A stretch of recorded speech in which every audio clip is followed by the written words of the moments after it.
I want to end this look at the year behind us on a high note, so let's start out with the worst of 2012, and that dubious award, without a doubt, goes to our local power company, San Diego Gas and Electric. We already have some of the highest electric rates in the country, but SDG&E spent most of the year trying to convince the Public Utilities Commission to let them raise those rates even more. Why? To cover damages from the massive wildfires caused by arcing power lines. And the worst part is, they really believe all of us should pay up instead of the wealthy shareholders who own the company.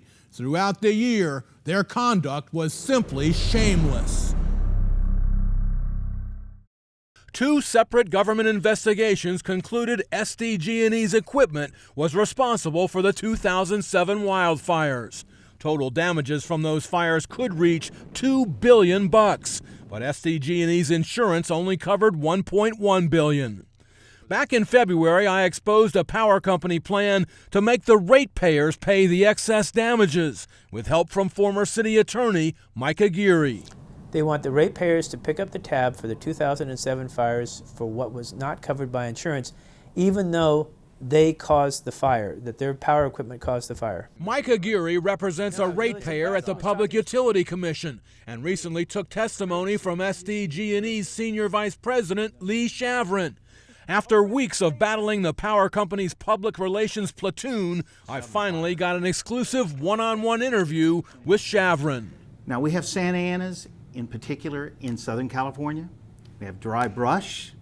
And we also have a unique legal system here that's the courts have made a determination, regardless of fault, that the utilities should be held responsible for any third-party costs if their facilities cause that.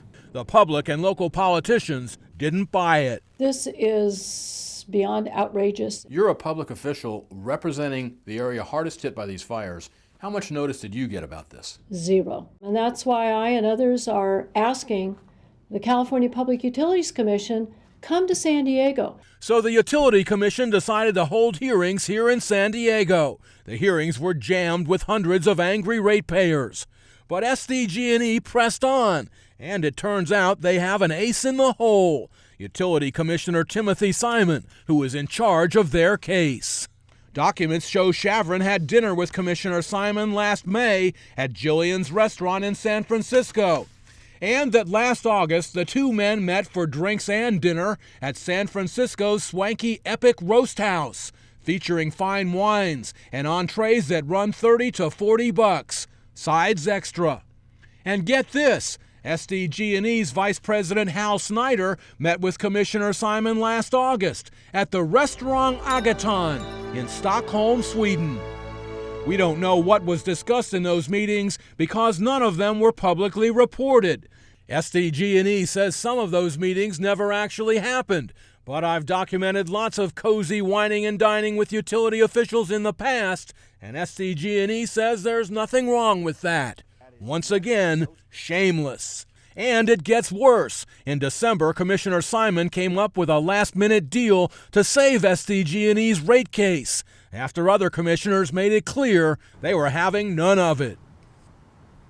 Simon's tenure on the Utilities Commission has now expired, and as a send-off, the rest of the commissioners unanimously rejected his proposal and turned down SDG&E's rate hike request. Well, as promised, we go out on a high note with the best of our battles in 2012. This case began as an insurance nightmare that was hard to believe, but it ended up an inspiring tribute to one man's struggle to do something most of us take for granted: stand up and walk.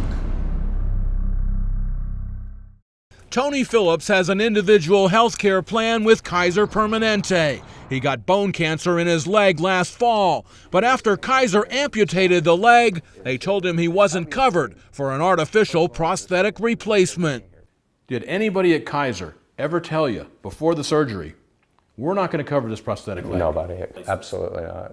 Kaiser is one of the biggest medical providers in the country, but they told me there was nothing they could do. I showed you where that left Tony Phillips, trying to get around on crutches and dreaming of all the activities he thought he'd be able to do with a new leg.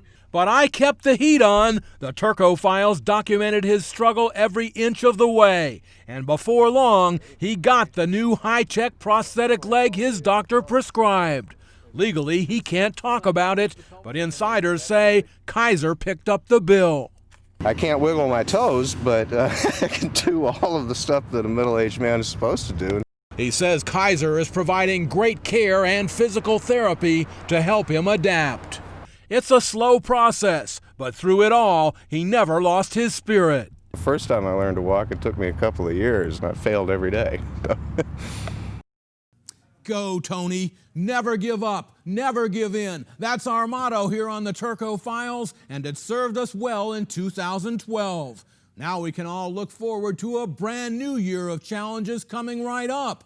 And remember, we're all in this together. I can't do it without you. Happy New Year, one and all. I'm Michael Turko, only on KUSI News.